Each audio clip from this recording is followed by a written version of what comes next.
queridos amigos de Paz TV, bienvenidos a este nuevo programa de El Puente, que tiene el gusto de recibir en nuestros estudios al padre Camilo Bernal.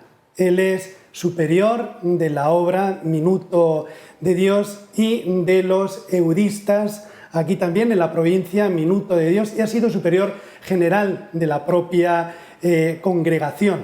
Nos va a hablar de cómo es la obra de Minuto de Dios, cómo han nacido los eudistas y sobre todo una alegría grande de que hay una posibilidad, me parece que casi del 100%, de que estén en esta tierra ensantada del Perú.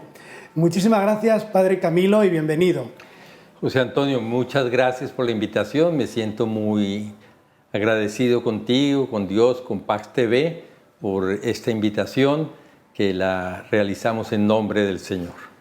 El nombre de Minuto creo que es fabuloso, por lo menos los que andamos un poquito apurados y tal, en esta Lima, ¿no?, que se tardan a veces horas, ¿no? Siempre dicen, ¿tienes un minuto? Y yo siempre le digo, un minuto para Dios no vas a tener, ¿no? Entonces, me parece formidable empezar incluso con este nombre. ¿De dónde arranca? Parece que es inspirado, ¿no? Sí, el Minuto de Dios es un nombre que empezó a usar el padre Rafael García Herreros, hoy siervo de Dios, porque su causa de beatificación está introducida allá en Roma. En el año 1946 él llegó como profesor de seminario. Los eudistas hemos estado vinculados a la formación sacerdotal desde la época de San Juan Eudes, y llegó a Cartagena y llegó cuando ya habían empezado las clases. Entonces no le dieron clases en ese año y él, acostumbrado, profesor de griego, de latín, era un humanista grande, filósofo, pues dijo, bueno, pues voy a buscar a ver quién quisiera escuchar algo, y fue a la emisora Fuentes en Cartagena, una emisora de radio, y ahí pidió un programa que llamó La Hora Católica. Y todos los días tenía La Hora Católica de 1946, y en 1950 se dio cuenta que era como mucho tiempo, tal vez la gente no se concentraba durante una hora, y creó, por inspiración divina, el Minuto de Dios. Y el 8 de febrero de 1950 inició el Minuto de Dios en la radio, en emisora Fuentes en Cartagena. Hasta el día de hoy está en la radio, y en 1955, el 10 de enero, entró a la televisión colombiana. Había un solo canal de televisión, así que desde ese año existe el Minuto de Dios en televisión, y es un minuto para Dios. Algunas veces se demoraba el padre Rafael más de un minuto, 2 minutos, a veces hay constancia de hasta 3 minutos, pero hoy en día que todo se ha vuelto riguroso y nos hemos vuelto esclavos del tiempo, el Minuto de Dios dura 59 segundos. No llega a los 60. Qué bien. El padre Rafael es García Herreros, colombiano. ¿O de dónde? Sí, el padre Rafael García Herreros nació en Cúcuta. Su padre, don Julio García Herreros, fue general de la República, su abuelo también. Su madre, doña María Hunda, nació en Venezuela. Es una zona de mucho intercambio de familias, y él nació allá en Cúcuta el 17 de enero de 1909. Me gustaría, como hemos hablado ya de los eudistas, ¿no?, San Juan Eudes, aquí hemos dedicado algún programa también con algún sacerdote, y recientemente con la beatificación de la beata Aguchita, ¿no?, Monseñor, su eminencia, ¿no?, Baltasar Porras nos habló, ¿no?, del carisma eudista y cómo él también había heredado esa espiritualidad. Me gustaría que nos hable, ¿no?, de San Juan Eudes y de la obra. Bueno, San Juan Eudes fue un hombre, primero un niño inquieto, devotísimo de la Virgen María desde muy pequeño. Nació en 1601 en Francia, cerca de Caen, en el norte de Francia, en Normandía. Pues en la renovación católica, ¿no? Ahí, sí, después del Concilio de Trento viene toda esa corriente de renovación espiritual. Todo concilio y toda renovación en la Iglesia genera nuevas comunidades. Entonces, el cardenal, en ese momento el sacerdote Pedro de Beril, funda el 11 de noviembre de 1611, 11-11-11, funda el Oratorio de París, inspirado pues en el oratorio de San Felipe Neri de Italia y bueno, la renovación de la iglesia. A ese oratorio, después de ser educado en el bachillerato por los jesuitas, San Juan Eudes, el niño Juan Eudes, entra, el joven, y acaba sus estudios de teología, se ordena sacerdote y muy joven se dedicó a las misiones. Pero bueno, antes de poder salir a las misiones, él se enfermó, estuvo 2 años enfermo, se acerca mucho a la escritura, a la patrística, y era un amante de la Sagrada Escritura, y se dedica durante muchos tiempos a la misión para renovar la vida cristiana en los bautizados, en las diócesis, en las parroquias, y se da cuenta que la gran dificultad de tener un pueblo sin un conocimiento básico es la mala o malísima formación de los sacerdotes. Propone al oratorio que funden seminarios para ayudar en la formación sacerdotal. Dicen que había en ese momento como 100.000 sacerdotes en Francia, solo en Francia. Así que pues no existían los seminarios en Estaba Francia. en la línea, ¿no?, de la renovación de Trento, aquí mismo, ¿no?, el seminario de Santo Toribio, obedece a esa corriente. De tal manera que él no le aceptan la idea y entonces decide el 25 de marzo de 1643, hace 380 años, funda el Seminario de Jesús y María, que después evoluciona en la Congregación de Jesús y María, ahí en Caen, y en vida funda 6 seminarios a lo largo de su existencia. Tener un seminario de esos era una empresa y por eso asocia a laicos y realmente una actividad muy, muy importante, y nunca deja de ser misionero. Inclusive él en su juventud vivió entre los apestados que vivían en las afueras de las ciudades por la peste negra. Nunca se enfermó de peste y estuvo 2 veces, y es un signo también de Dios providencial. Así que fue un gran misionero, un formador de sacerdotes, y desarrolló toda la doctrina del corazón de Jesús desde la perspectiva eudista, que es la perspectiva de la espiritualidad, del amor, de la misericordia.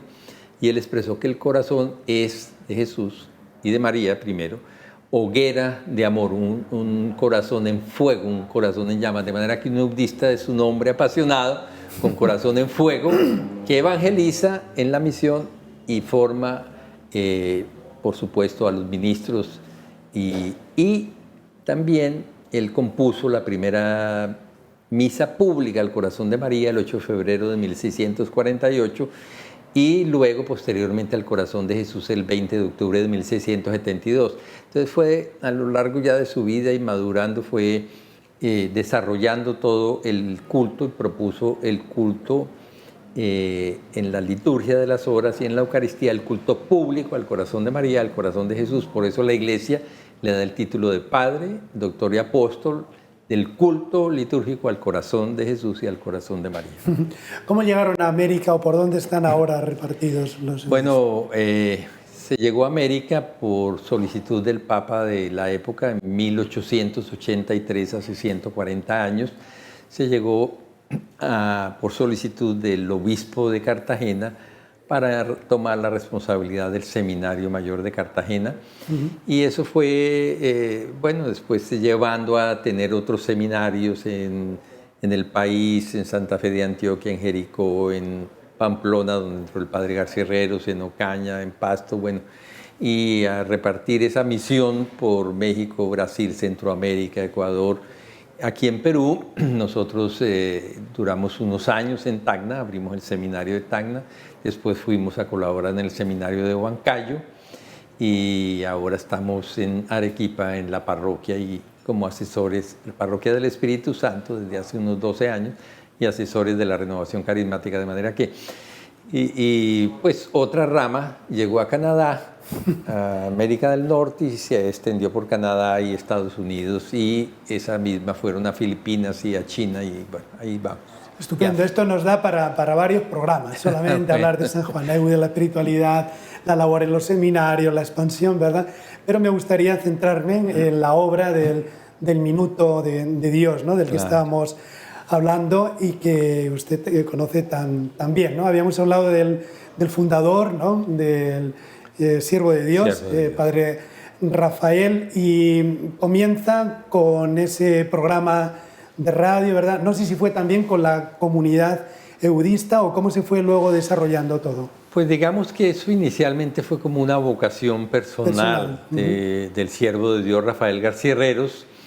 Ese uso de los medios de comunicación, primero la radio, después la televisión, y él decía, este Minuto de Dios existe, el programa de radio y televisión, porque era todos los días, antes o después de las noticias de las 7 de la tarde, entonces era en hora prime. Y él decía, el Minuto de Dios existe para hablar de Dios y servir a los pobres.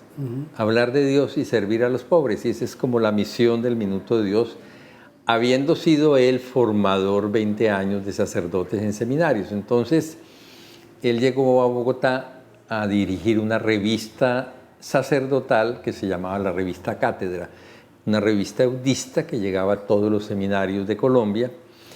Él era el director y con esa incursión en la televisión, él empezó a preocuparse por los pobres. Su primera preocupación es que una empresa le dio 2.000 pesos mensuales para financiar el programa, para que dijera, este programa está financiado por, o subvencionado por.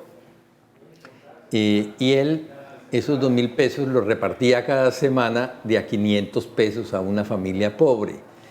500 pesos y así. Y entonces llegó un mes de esos que lo hacía todos los martes y llevaba a la familia pobre de un lugar de Bogotá. A veces los sábados una compañía aérea llevaba a toda una familia numerosa hasta la televisora y les daba sus 500 pesitos colombianos. ¿Qué sucedió? Que llegó un mes de esos que tiene no 4 martes, sino 5 martes, y dijo, yo ya entregué todo lo que me habían dado, entonces este martes no tendremos cómo entregar los 500 pesos. Al otro día, una noche, llegó una señora y le dijo, padre, estos son los ahorros de mi vida, aquí tiene estos 500 pesos para que no se interrumpa la cadena de amor. Y el padre García Herreros dijo que esa señora tenía la imagen de trabajar en la vida pública, nocturna. En la vida del Evangelio, ¿no? Sí, exactamente. Así que siguió con ese deseo de hacer el bien y de ayudarle a las familias pobres, y después se involucró de una manera muy fuerte, eso es el año 55, en el año 56, ayudándole a familias pobres a tener vivienda. Y también hay una historia que no me prolongo en ella, pero el padre empezó a hacer mejoramientos de vivienda en zonas de invasión y el propietario le dijo, no siga haciendo eso porque las casas de tabla y de tela asfáltica, eso se tumba, pero las de material no. Hacía un cuartico, no era una casa. Él mismo se involucró con estudiantes universitarios y haciendo ese trabajo, pues le dijeron no siga haciéndolo, él lo contó por televisión, él contaba todo por televisión. ¿Qué sucedió? Que un señor lo estaba oyendo y le dijo, yo tengo una fanegada, 6.400 metros en el campo, se los donó y el padre empezó ahí a hacer 70 casas en el campo, no había calles. Y como eran 70 familias en el campo, entonces en el 57 empezó a entregar las casas. Y en el 58 abrió una escuela y las familias debían pagar 50 centavos por familia sin importar el número de hijos. Y si un hijo no iba a la escuela debía pagar una multa que era superior a 50 centavos. De tal manera que todo el mundo empezó a mandar a sus hijos a la escuela y así fue creciendo esa ciudadela que hoy tiene 2.000 viviendas y queda en el centro geográfico de la ciudad de Bogotá. No es el centro histórico, pero sí como en la parte geográfica, y es un lugar realmente extraordinario. Y en esos primeros años, digamos los primeros 20 años del 57 al 77, por decir algo, el padre se dedicó a construir en ese entorno una comunidad cristiana basada en 3 pilares: la presencia de Dios, el estudio de calidad y el trabajo para generar el ingreso. ¿El estudio de calidad a qué se refiere? Pues como él había sido educador de sacerdotes, entonces buscó siempre profesores de buena calidad. Él mismo se involucró en dar algunas clases. ¿Y qué sucedió? Que el 90% de los hijos de las familias pobres se hicieron bachilleres. Y de ese 90%, como era un bachillerato de calidad, el 60-70% entró a la universidad pública y a universidad privada. Mire, el colegio, la escuela primaria empezó en el 58. Y en el 62 existe un plano firmado por el padre con un terreno y dice, sede para futura universidad. 1962. Eso es visión de futuro. Su visión de futuro. O confianza en la providencia. Así es. Y 30 años después, 1992, el mes de febrero, abre la universidad. Qué maravilla. Una persona que no... ¿Con qué nombre se ha abierto? ¿El mismo nombre? Sí, Universidad Minuto de Dios. O sea, hemos cumplido el año pasado 30 años, llevamos 31 años de servicio público.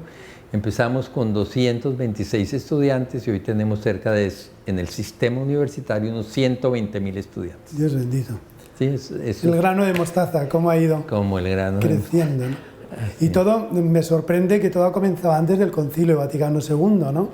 Sí. Que hay que valorar estos profetas anteriores, que son los que han propiciado el concilio realmente. Has pronunciado, José Antonio, una palabra para nosotros muy importante, porque la cátedra que él tuvo durante toda su vida, desde el año 1955 hasta noviembre de 1992, fue una cátedra pública de duración 1 minuto y siempre con una visión profética. Él, por supuesto, estuvo en Italia estudiando filosofía, sacando la licenciatura en filosofía eclesiástica, también estudió algo de ciencias sociales, y cuando él empezó a hacer ese Minuto de Dios en Bogotá, esa obra, a él lo tildaron de comunista. Y él decía, yo no soy comunista, soy comunitarista.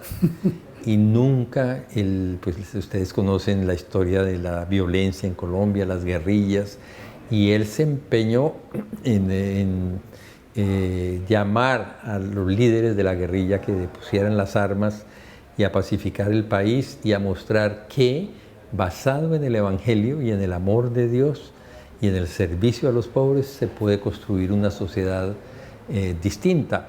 De tal manera que en ese espacio territorial, las personas en una generación, la condición de sus hijos cambió totalmente. Y basado, repito, en la presencia de Dios, el estudio y el trabajo para generar el ingreso. Entonces, es una persona muy creativa y rodeado de muchos laicos que le ayudaron en la transformación. Justo es lo sorprendente, dicen que a todo fundador lo funden y que no le ahorran la cruz, el sufrimiento, ¿no? ¿Qué colaboradores ha hablado ahora de laicos? Supongo que también los hermanos eudistas, ¿no? Y estos sacerdotes que fueron conociendo, ¿no? ¿Quién colaboró y quién ha venido colaborando con él? Al inicio el padre se fue rodeando de personas de la ciudad de Bogotá, digamos, personas creyentes, cristianas, con una capacidad de influencia pública, y él fue buscando, Dios le fue colocando. Él decía, yo no sé hacer nada de esto, yo no sé hacer una casa, no sé hacer una urbanización, que era como ni las talleres o las industrias, pero sí sé rodearme de gente que lo sabe hacer, y fue personas concretas, el doctor Alfonso Cleves, que era profesor en la escuela. Todo tiene como su historia. El padre quería ayudar a hacer ese barrio, empezar, y entonces llamó a la Universidad Nacional de Colombia, pública, y la señorita que respondió no sabía, iba pasando un profesor y le dijo, profesor Cleves, venga, que atienda. Y entonces el profesor Alfonso Cleves Lambardi, que tiene hoy 95 años, vive todavía, lo atendió y lo escuchó y le dijo, bueno, yo le mando los estudiantes para que le ayuden, pero le dijo también esto: yo también voy a ir. Y cuando llegaron a trabajar, entonces el padre llegó con sus herramientas y el profesor Cleves con los estudiantes, y le dice el padre García-Herreros: doctor Cleves, profesor Cleves, ¿por dónde empezamos? Entonces dijo: padre, hay que hacer el levantamiento, hay que tomar las medidas, pues primero tenemos, y le expuso toda la teoría. El padre se montó las herramientas sobre el hombro y le dijo: doctor Cleves, los pobres no dan espera. ¿Y qué hizo el arquitecto? Se quitó los cordones de los zapatos con todos los muchachos, empezó a armar y bueno, empezó el proceso, pero él es una persona, también varios abogados, en particular el doctor José Antonio Bonivento, y bueno, así, y poco a poco también los eudistas se fueron involucrando. Del año 55 al año 69, en el año 69, 14 años después, se configuró la primera comunidad eudista, ya oficial en el barrio, y después, en el año 86, se creó una casa de formación eudista en el barrio,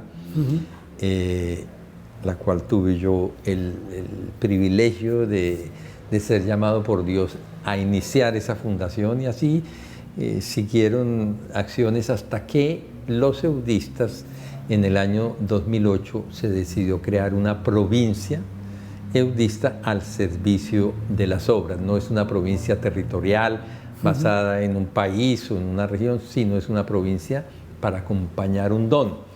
Porque consideramos que el Minuto de Dios hay un fundador que recibió una gracia especial, y por supuesto varios eudistas, como el padre Diego Jaramillo, que es el presidente actual de la organización.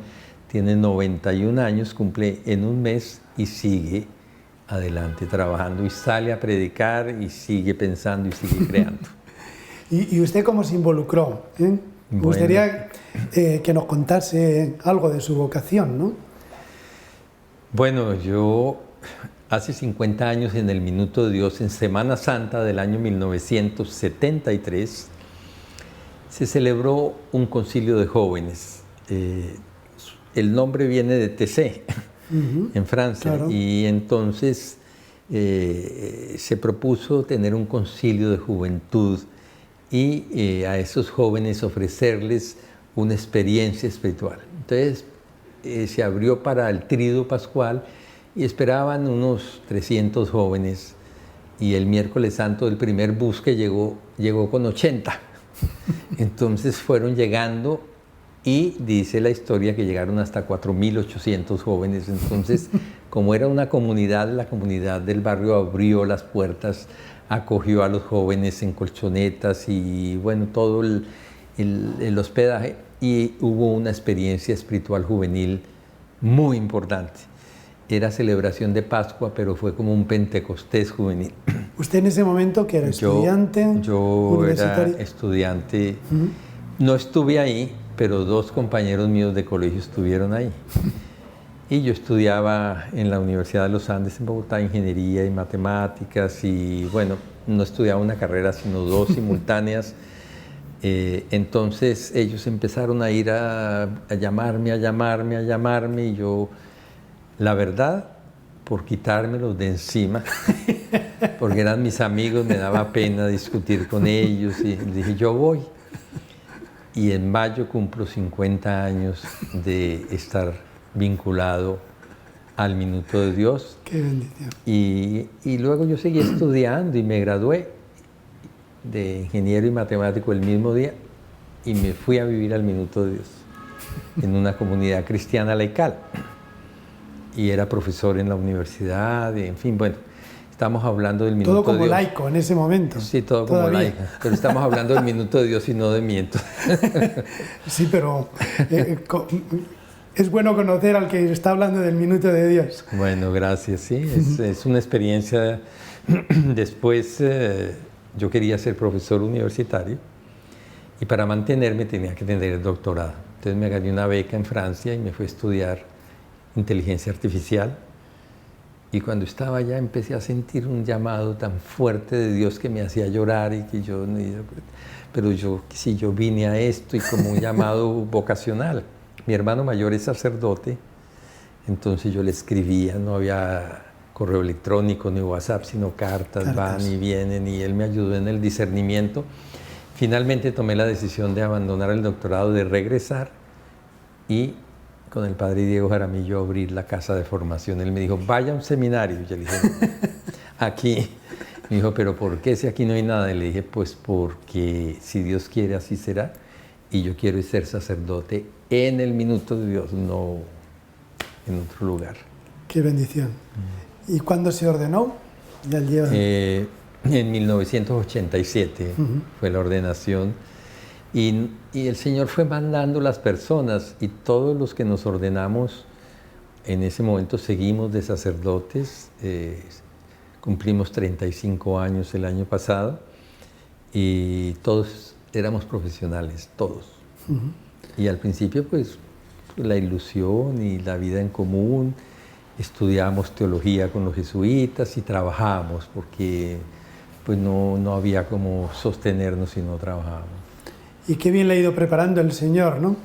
Primero con la carrera civil y luego ya con ese servicio, ¿no? También a toda la congregación, ¿no? ¿Cuántos son ahora en la orden aproximadamente? La orden somos poco menos de 400, es una orden pequeña. San Juan Eudes siempre habló de la petite congregación, de la pequeña congregación, en el sentido de que estamos al servicio de los sacerdotes. Realmente, sea el sacerdocio común en los bautizados, sea el sacerdocio ministerial, al sacerdocio común en la misión y en la renovación de la vida cristiana en los bautizados, y para la formación ministerial de sacerdotes o de ministros de la Iglesia.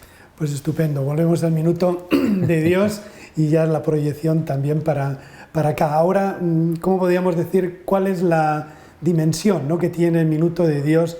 Porque solamente hablando de los alumnos de la universidad ya es mucho, ¿no? Pero ahí nos ha hablado de las tres realidades, ¿no? Díganos un poquito.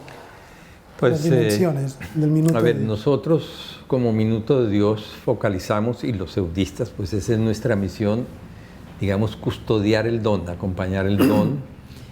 Trabajamos en tres pilares fundamentales: la evangelización, el anuncio del evangelio, el anuncio explícito, y por eso tenemos un centro de estudios bíblicos, el único que existe en Colombia, con estudios de 4 años, con mucha intensidad.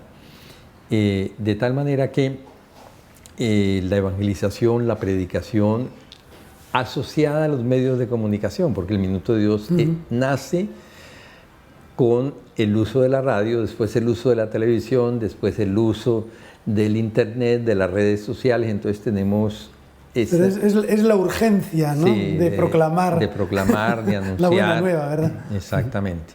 Y por supuesto damos retiros, predicación, acompañamiento espiritual. Esa es como una línea. Y tenemos la pastoral en colegios, en universidad, algunas parroquias que llevamos. El segundo gran pilar es la educación, la formación, desde primera infancia, desde los 6 meses hasta toda la vida. Y hay unas entidades que se encargan de llevar eso.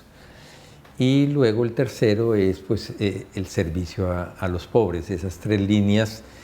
Y pues, digamos, la providencia es la que nos va llevando, nos va guiando. El señor obispo de Lurín, Monseñor Carlos García Camader, a quien le expresamos toda nuestra gratitud, nos ha llamado para que colaboremos los eudistas y traigamos la obra del Minuto de Dios al Perú.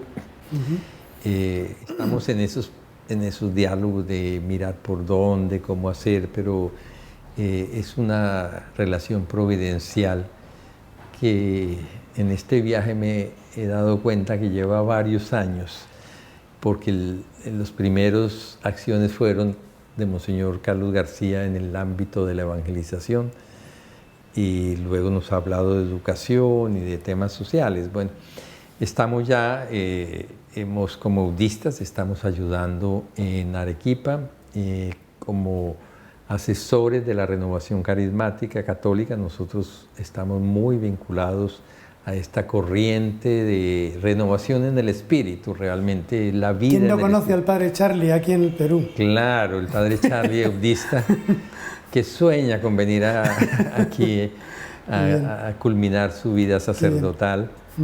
Él y yo hemos tenido una relación también muy cercana y familiar. Su señora madre para mí fue madre cuando una época yo pasé por acá y estuve enfermo y ella me cuidó. Entonces lo importante es que pues estamos explorando cuál es la voluntad de Dios, qué es lo que debemos hacer, cómo lo debemos hacer.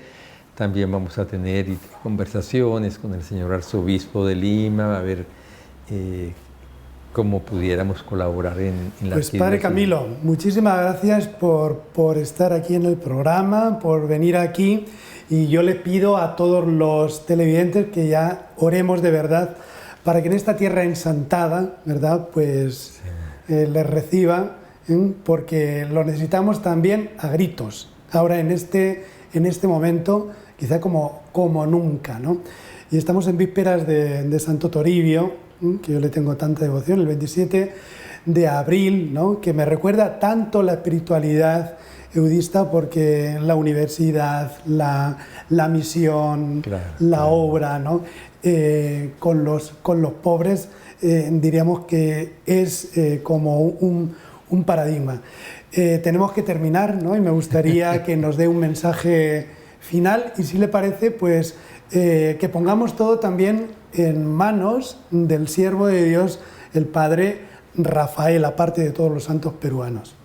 Claro que sí, José Antonio, pues el mensaje final es a confiar en Dios y a entender que todos los minutos son de Dios y que nosotros venimos con humildad a aprender y a respetar y a entender pues toda la cultura que ya llevamos varios años comprendiendo desde uno u otro ángulo, y le damos gracias a Dios por esta oportunidad que nos da, a ti José Antonio, por este programa que nos ayuda a tender puentes. Claro que sí. Y a construirlos, porque no solo hay que tenderlos, sino construirlos con el esfuerzo de cada día. Agradecerle al Perú, a la Iglesia peruana por su acogida, hospitalidad, a Paz TV, y por supuesto podemos, si te parece, concluir con la oración de la causa de beatificación del siervo de Dios Rafael García Herreros. Adelante, y luego la bendición final. Después. De acuerdo. Unámonos todos en esta oración. Amado Señor, que revestiste a tu siervo Rafael García Herreros de las más diversas virtudes, particularmente de su gran amor a ti, el sometimiento a tu santísima voluntad, el amor comprometido a tu palabra, la lucha incansable por los pobres y su invitación diaria a los colombianos y a los peruanos y al mundo entero a vivir la dignidad de hijos tuyos, conscientes de la llamada incesante que Él nos hizo para que nadie se quede sin servir. Concédenos por sus méritos la gracia que hoy solicitamos de tu infinita bondad, para que así como lo consagraste a la plenitud del servicio en el sacerdocio, así lo veamos prontamente exaltado al honor de los altares, por Jesucristo nuestro Señor. Amén. El Señor esté con ustedes. Y con tu espíritu. Bendice, Señor, a todos los televidentes de Paz TV. Bendice a José Antonio, bendice a todos los directivos y a todos los técnicos y personal de esta institución. Bendice, Señor, a todos los hogares, y haz que la fuerza de Cristo resucitado nos anime a hacer el bien. Y la bendición de Dios Todopoderoso, Padre, Hijo y Espíritu Santo, descienda sobre nosotros y permanezca para siempre. Amén.